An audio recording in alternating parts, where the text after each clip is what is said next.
Fala pessoal, tudo bem?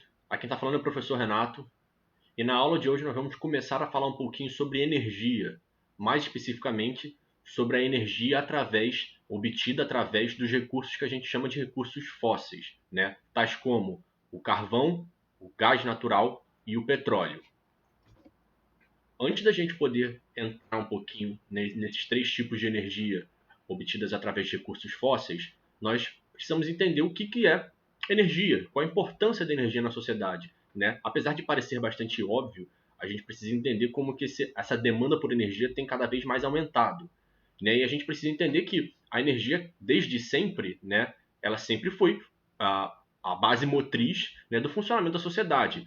Lembrando que essa energia já foi energia, né, motora através da utilização de animais, né, até mesmo da força humana, através do trabalho escravo, né, e gradativamente, a partir principalmente da Revolução Industrial, e aí está o seu grande marco, né, essa energia começou a ser utilizada através de fontes de energia, né, ou seja, de determinados recursos, né, que ao serem colocados num processo de queima de combustão, geravam explosões capazes de movimentar grandes forças. E essas forças eram transformadas em forças motrizes que levavam e transformavam em energia.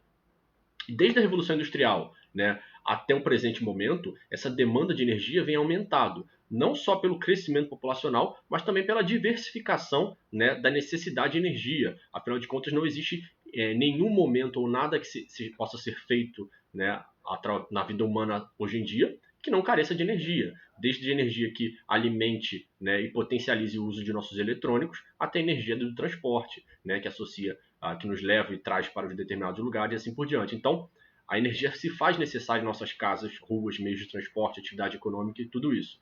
Só que, desde a Revolução Industrial até o presente momento, né, as fontes de energias mais utilizadas são aquelas que a gente chama de não renováveis. Ou seja, as suas reservas estão se esgotando. Além dessa questão associada, né, do esgotamento da matriz e da forma de se obter energia que perdura desde a Revolução Industrial até o presente momento, nós ainda temos um outro questionamento que tem surgido cada vez com mais força, que está associado à questão ambiental, que é essas energias que nós utilizamos amplamente, né, além de serem da questão renovável ou não renovável, elas são limpas, né, ou são sujas, poluem o ambiente, modificam com a transformação, né, modificam o clima, têm impacto ambiental. Então a gente precisa entender esses dois questionamentos quando a gente fala de energia. E aí, quando a gente fala de energia renovável ou não renovável, a gente tem que entender o que são cada uma delas, né? As fontes de energia que a gente pode chamar de renovável são aquelas que se renovam continuamente na natureza, sendo por isso inesgotáveis. A energia hidrelétrica está associada à correnteza dos rios, a energia eólica, né, das marés, a energia solar, a biomassa. Todos esses processos de energia, né, continuamente são refeitos pela própria natureza, funcionam em ciclos, como, né, os rios, né, a circulação atmosférica, né, as marés, o sol, todos eles estão constantemente com a mesma proporção, com a mesma intensidade, né, tirando algumas mudanças sazonais que podem acontecer. Já as fontes de energia não renováveis são aquelas que as reservas se esgotam, porque o seu processo de formação é muito lento comparado com o ritmo de consumo que o ser humano faz delas. Por exemplo, petróleo, carvão, o gás e energia nuclear, associadas a recursos nucleares. Quando a gente fala de não renováveis, a gente tem que entender, mas o petróleo não será refeito? É claro que será refeito. Só que o tempo que demora para o petróleo ser formado, né, está na casa dos centenas de milhares de anos.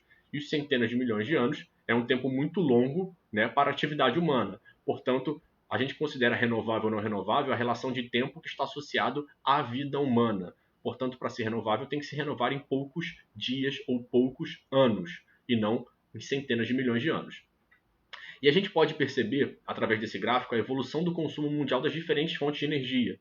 E a gente consegue ver uma predominância, né, das três principais energias que a gente chama de energias não renováveis de recursos fósseis, né? O petróleo, o carvão e o gás. A gente pode até ver um crescimento, né, a partir dos anos 80 de outras fontes de energia que já representavam 12% e agora representam 17%, mas ainda é muito devagar e ainda é muito aquém da necessidade. Afinal de contas, além das questões associadas a não serem renováveis, nós também sabemos que todos esses recursos, tanto o petróleo quanto o carvão e o gás, são altamente poluentes.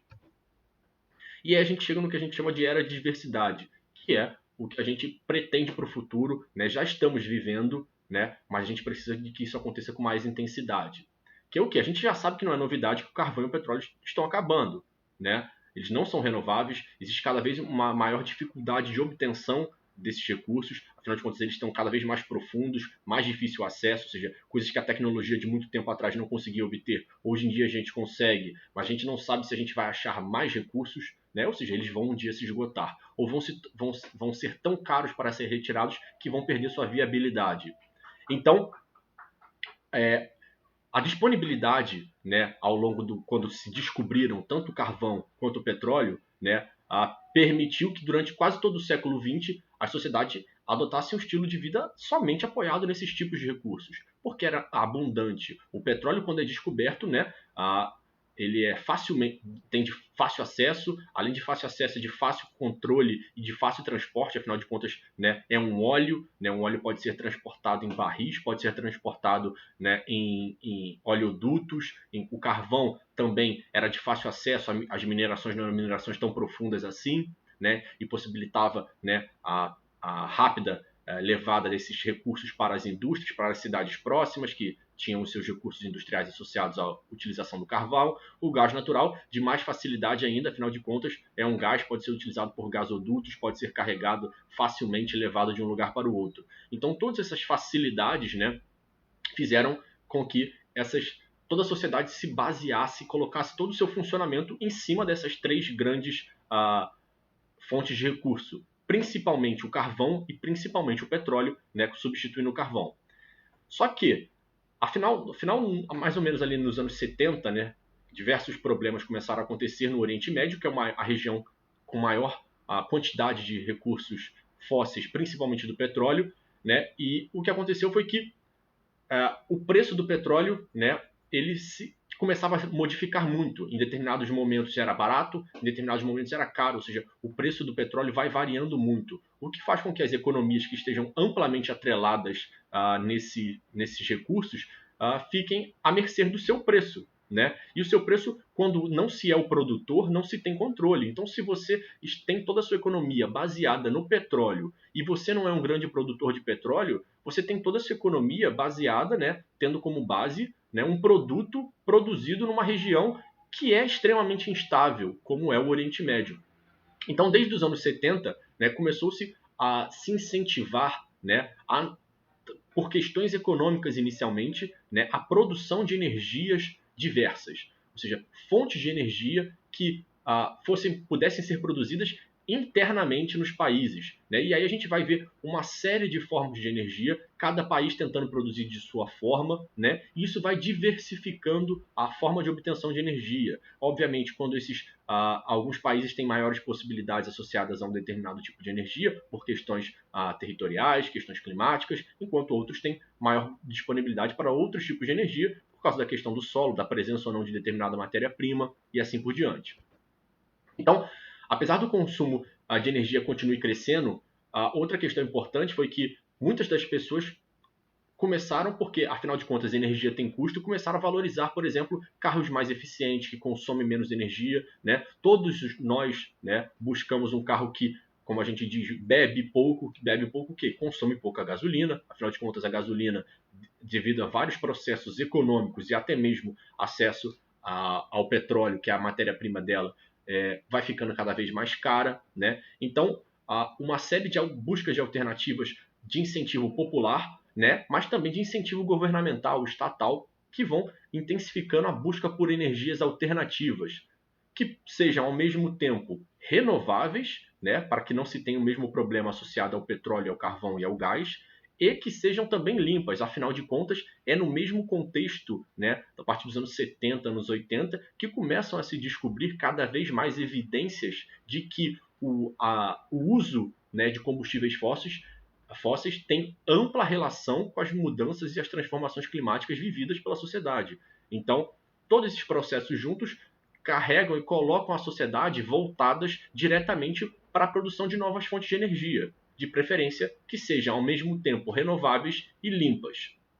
E a gente pode ver que, ano após ano, né, vai existindo cada vez mais uma tentativa né, de transformação, né, e de diversificação das fontes. Obviamente, a gente sabe que nenhum país vai largar o petróleo da noite para o dia, afinal de contas, toda a sociedade está baseada no petróleo, no gás, no carvão, né? Mas a gente sabe que gradativamente essa relação pode ser transformada. E a gente consegue ver isso a partir desse gráfico, né, do consumo mundial de energia. A gente pode ver que, apesar do petróleo nos anos 80 estar com uma ampla predominância, ele ainda predomina hoje em dia, mas nós conseguimos ver um gradativo crescimento, né, em relação à proporção das energias que a gente chama de alternativas, outras fontes. Lembrando que essas fontes também podem ser fontes que a gente pode considerar sujas, mas em compensação já não estão baseadas única e exclusivamente no petróleo, o que também tem a importância econômica. Por quê? Porque vai fazer com que esses países que produzam sejam autossuficientes em energia não fiquem dependendo de recursos fósseis, né, ou recursos econômicos associados à energia de outros países. É uma questão de geopolítica também. E a gente chega na matriz energética mundial para a gente dar uma olhadinha nesse gráfico aí. A gente consegue perceber que 86% ainda é utilizado de não renováveis, enquanto 13% e meio ali, 13,5% de energia renovável. E dentro dessas energias, a gente pode perceber que o petróleo ainda está predominando, como a gente viu ali na outra imagem. Mas a gente pode perceber que gradativamente, né, isso tem uma tendência a crescer, ou seja, as fontes renováveis, né, têm uma tendência a crescer, enquanto os recursos fósseis têm uma tendência a diminuir. E isso é importante, é o futuro, né? Já são relações importantes, até mesmo para que os países comecem a se pautar por outros tipos de recursos. Afinal de contas, recursos também são bens econômicos, porque se produzirmos mais do que consumimos, podemos vender o que sobra. Então, quando a gente fala de recursos, a gente precisa falar, né, obviamente, da relação dos combustíveis fósseis, como a gente estava falando a partir de então. Então, até a primeira metade do século XX existia muita energia disponível, a gente já falou disso, né? O petróleo era uma fonte barata, não havia a consciência coletiva sobre os impactos ambientais, né, decorrente da sua utilização em grande escala. A difusão dos meios eletrônicos, o crescimento econômico em algumas regiões do globo, o crescimento populacional, todos esses processos foi ampliando a relação, né, e o uso desse tipo de recurso, né?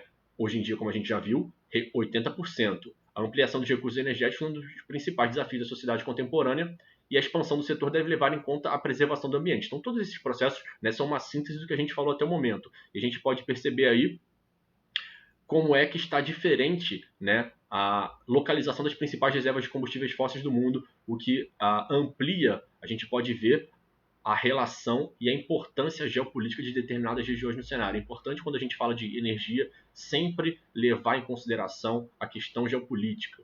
A gente pode perceber aí que o Oriente Médio, né, tem uma predominância, né, do gás e do petróleo, né, junto ali o gás junto com os países da ex-União Soviética, né, enquanto na América do Norte o carvão é algo mais bem distribuído, mas o petróleo sendo mais utilizado, como a gente viu, 31% de toda a produção mundial está associada diretamente ao petróleo. E a gente vê que o petróleo é quase que inteiramente produzido em determinadas regiões, principalmente na região do Oriente Médio, que é uma região, o que coloca a região do Oriente Médio, mesmo sendo bastante pequena, né, em relação ao território, né, e sendo também um centro, né, das questões geopolíticas, por outros motivos também culturais, religiosos, que a gente sabe também, mas, obviamente, o fator petróleo e o fator água, como a gente vai ver em outros momentos, também coloca o Oriente Médio, né, como foco central da história da humanidade, pelo menos desde os anos 70, né, ou seja, nos últimos 50 anos, não há um ano que algum conflito no Oriente Médio não esteja associado ou à questão religiosa, água e petróleo. E, obviamente, esse foco está associado à produção energética. E aí, para a gente poder falar um pouquinho de cada um deles, né, a gente vai classificar os três principais, sua forma de produção, sua forma de retirada da natureza. Né, a gente precisa entender que eles são a base do desenvolvimento social, né, desde o carvão até o petróleo e o gás natural, entre esses dois. Então, quando a gente fala de carvão, a gente sabe, né, é importante a gente lembrar que carvão é o carvão mineral, não o carvão vegetal, aquele que é utilizado amplamente nas churrasqueiras, né? O carvão mineral ou o carvão em pedra né, é uma substância sólida de origem orgânica resultante da transformação de restos vegetais soterrados há milhões de anos, sem a presença de umidade. Importante. Os principais depósitos de carvão mineral se formaram durante os períodos carbonífero e permiano, ou seja, 350 milhões de anos, o que evidencia o fato dele não ser renovável. E o carvão mineral assumiu uma importância mundial a partir do século XVIII, com a que a gente já falou, da Revolução Industrial, onde ele se consolida e se constitui como uma fonte de energia básica até a primeira metade do século XX, quando ele vai ser superado pelo petróleo, pela facilidade de produção e pela facilidade de transporte. Apesar disso, até hoje o carvão, né, é uma das mais importantes energias da atualidade, principalmente no que a gente chama de termoelétricas, que ao longo dos últimos anos vêm sendo abandonadas porque produzem muita gás poluente. Então, a gente pode ver aí alguma imagem associada ali à primeira revolução industrial e a gente consegue ver a quantidade, né, a partir da descoberta da máquina a vapor, de como o carvão ele vai predominando ali desde a revolução industrial e ele vai crescendo gradativamente em relação à utilização para energia e até chegar a 75% de todo o uso nos anos de 1910. Obviamente, a partir desse momento, ele vai começar a ser gradativamente substituído pelo petróleo. Mas atualmente o carvão ainda tem algumas funções muito importantes. A primeira questão é na siderurgia, porque ele consegue gerar o calor necessário para fundir o minério de ferro, ou seja, para fundir ligas metálicas, né? Produzir aço e assim por diante. Outra questão importante, como eu já disse, são as termoelétricas, porque produz calor que faz evaporar água, né? E segue o mesmo princípio das máquinas a vapor, só que numa escala muito maior, né? E geram energia elétrica a partir das termoelétricas, que vem gradativamente, como eu já disse, sendo abandonadas porque poluem demais. Então, como é que funciona basicamente esse tipo de questão? O carvão ainda é muito importante para países que não conseguem produzir energia elétrica através de outras funções, né? Países pequenos que têm suficiência, né, em relação ao tamanho, não conseguem construir grandes áreas de alagamento para fazer hidrelétricas, ou então não tem rios caudalosos, né? Rios que tenham bastante curvas e declividades que possam produzir com o efeito da gravidade essa produção, esse giro na turbina, criando a energia através da energia hidrelétrica, né? Utilizam muito ainda o que a gente chama de termoelétrica. Só que ela tem as desvantagens, que é o fato dela não ser renovável, né, e os gases poluentes. Mas apesar disso tudo, o carvão voltou a ser usado ao longo das últimas décadas, né, principalmente por causa das transformações associadas à questão do petróleo. Afinal de contas, o carvão, como a gente já viu anteriormente, é mais facilmente achado em diversas regiões do globo, enquanto o petróleo está muito segmentado a uma única região, apesar de ser encontrado em diversas regiões, mas grande parte de sua produção está associada a um único lugar no planeta. Né? O gás natural. Quando a gente fala de gás natural, a gente tem que entender que o gás natural é uma energia fóssil também está associada tanto à produção de carvão quanto à produção de petróleo, né? E é o resultado da decomposição da matéria orgânica. Então, sempre que a gente acha um desses dois, a gente também acha o gás natural, né? Então, ele é acumulado em rochas porosas, ou seja, rochas que têm poros, ou seja, funcionam como uma esponja, ou seja, rochas aeradas, né? Geralmente está associado ao petróleo e é um subproduto do petróleo. Ou seja, o petróleo, para se decompor, né, gera um gás, esse gás é aprisionado nas camadas superficiais, por isso que quando se perfura petróleo, o petróleo jorra com muita pressão, porque esse gás, né, cria uma pressão, né, que está confinada, e esse petróleo jorra, né, forma grande chafariz de petróleo por causa dessa questão do gás, e o gás depois é retirado, né, logo depois também, e utilizado para a produção. Afinal de contas, ele contém, né, na sua composição diversos pré-requisitos para a combustão. Então ele possui uma facilidade muito grande de transporte e de manuseio, né? Não requer estocagem, né? E elimina os riscos de armazenamento de combustível. Sua distribuição é feita através de uma rede de tubos de maneira segura, que a gente chama de gasoduto. E a gente chega aí numa questão importante, é que além, né, do que a gente pode ver aí do segundo, terceiro, quarto lugares e quinto lugar em relação à produção, nós podemos ver a Rússia como o maior produtor de gás natural. E isso também é extremamente importante em relação à geopolítica. Afinal de contas, o gás natural é amplamente utilizado na Europa para o aquecimento, a calefação das casas durante o inverno. Portanto, a Rússia é uma das principais detentoras da produção de calor que aquece as casas da sociedade europeia. Então, a gente vê o poder do gás natural. Por isso que a Rússia é um dos fatores que transforma a Rússia e dá o poder geopolítico à Rússia muito grande, é o fato dela alimentar ainda a grande parte da Europa com gás natural, né? Porque além da facilidade de transporte por gasodutos que, afinal de contas, grande parte da Rússia está ainda dentro do continente que a gente chama de continente europeu. Então, a gente vê a importância do gás natural, principalmente no cenário geopolítico em relação à Rússia e à Europa. Para a gente poder entender ainda a relação ao carvão, né, a gente sabe que no Brasil existe carvão mineral em muitos lugares, mas principalmente na região do Rio Grande do Sul, né, Paraná, Santa Catarina são as regiões do cinturão carbonífero do Brasil, né? E a gente pode perceber que nessas regiões o carvão ainda é bastante utilizado, principalmente para as usinas termoelétricas, né? Nós utilizamos o carvão ali também para a produção industrial. Apesar de grande parte da energia brasileira ser feita de outro tipo de recurso, não recursos fósseis, nós utilizamos muito a hidrelétrica por causa do nosso potencial hidrológico, né? Nós ainda temos numa região do Brasil, né, um cinturão carbonífero que é amplamente utilizado para a produção de energia e para a movimentação, inclusive, das indústrias locais. E a gente chega no nosso último e talvez o mais importante para ser analisado, que é o petróleo. Que a gente sabe que desde o início do século XX, quando ele começa a substituir o carvão, tanto por causa da sua potência e sua facilidade de transporte, o petróleo vem se tornando um dos principais, se não o principal ativo econômico da sociedade. E quando eu falo ativo econômico, eu não estou falando do preço dele em si, mas da importância dele em si. E a gente sabe que a importância dele é enorme, afinal de contas, ele movimenta o planeta.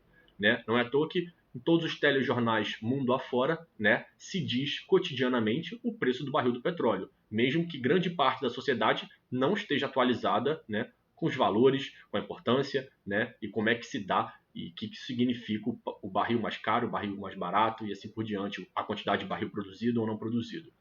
Então essa é uma base da economia mundial e por isso a importância. E a importância, obviamente, dá o tom da importância dos conflitos, né? Conflitos comerciais, políticos e até bélicos, né? Por isso que em muitos momentos, né, a gente chama o petróleo de ouro, né? O ouro negro. Só que nós temos umas questões importantes. Além disso tudo, o petróleo é altamente poluente, afinal de contas, né, todos os seus derivados, como a gente vai ver um pouquinho depois, né, todos os seus derivados, né, são queimas, geram são combustíveis que são queimados e geram gases poluentes na atmosfera. Né? Outra questão que é um problema é a concentração. Né? Diferente do carvão, que é mais disperso, o petróleo está amplamente concentrado em determinadas regiões, principalmente no Oriente Médio. Outra questão é que quando vai ser extraído, existem perigos, né, que podem, afinal de contas, vazamentos, né, existe pressão interna, né, o que pode gerar uma série de alterações nos ambientes, principalmente quando esse petróleo é retirado de ambientes marinhos, né, o que pode gerar grandes impactos ambientais, como o vazamento de óleo no mar. E outra coisa importante, né, que é um problema muito sério, que é o fato dele não ser renovável e ser uma energia extremamente poluente no seu processo de extração, no seu processo de queima. E a gente pode ver aqui como é que ele é formado basicamente. Né? Esse petróleo é formado basicamente a partir da composição e da pressão, né, feita de matéria orgânica juntamente com a presença de umidade ao longo de milhares de anos. Essa umidade, junto com essa matéria orgânica, vai entrando em decomposição e gerando um componente químico, né, que a gente chama de petróleo. Esse componente químico, durante o seu processo de decomposição, vai gerar um outro componente, que é o que a gente chamou de gás natural. E a gente sabe que o petróleo ele não chega nas nossas mãos em estado bruto. Ele precisa ser refinado. E para ser refinado, né, ele é aquecido, petróleo bruto, né, e ele é retirado em diversas temperaturas diferentes para cada um dos combustíveis. Então nós temos em determinadas temperaturas, nós temos o gás, nós temos depois a gasolina, querosene, óleo diesel e até o óleo combustível que vai alimentar, por exemplo, aviões e assim por diante. Ou seja, a grande importância do petróleo também se dá na variedade, né, de tipos de combustível, de tipo de potência que ele pode suprir. Outra questão importante é que o petróleo também pode se transformar num material que a gente conhece como plástico. né, que é amplamente utilizado desde a obtenção e da descoberta do petróleo e da forma de refino do petróleo, é amplamente utilizado para todos os processos. Afinal de contas, é um subproduto, né, ou seja, tem um preço muito barato, porque é um subproduto, é como se fosse um resto de um produto, ou seja, é utilizado, né, de preço muito barato, de extração muito barata, né, de obtenção muito barata, né, e é amplamente utilizado porque é facilmente maleável, facilmente criado, né, e pode utilizar para ser utilizado para centenas de coisas. Para a gente poder finalizar essa aula, eu deixo aqui para vocês uma dica de filme, né? Um filme que é um filme que não é extremamente didático, né? Um filme de Hollywood, né? Que ganhou o Oscar de melhor ator, inclusive, né? Mas que trata exatamente da descoberta do petróleo, né? E de como esse petróleo é retirado, de como isso gera uma série de conflitos regionais, conflitos, né? Nacionais até mesmo. Conta um pouquinho da história de um ex-minerador, né? Que descobre que em determinadas regiões ali dos Estados Unidos está jorrando óleo do solo. Ou seja, e esse óleo era tão abundante que cria uma corrida para as regiões e, obviamente, essa corrida pelo óleo que está sendo gradativamente, amplamente utilizado pela sociedade, né, vai gerar uma série de conflitos. Então, fica a dica aí para vocês assistirem esse filme, né? E espero que tenham gostado, espero que tenham entendido, né, como funciona, principalmente a relação da importância geopolítica, da relação do fato das energias alternativas, da dependência das energias que nós temos ainda fósseis, né, dos seus problemas e das soluções. Um abraço e até mais.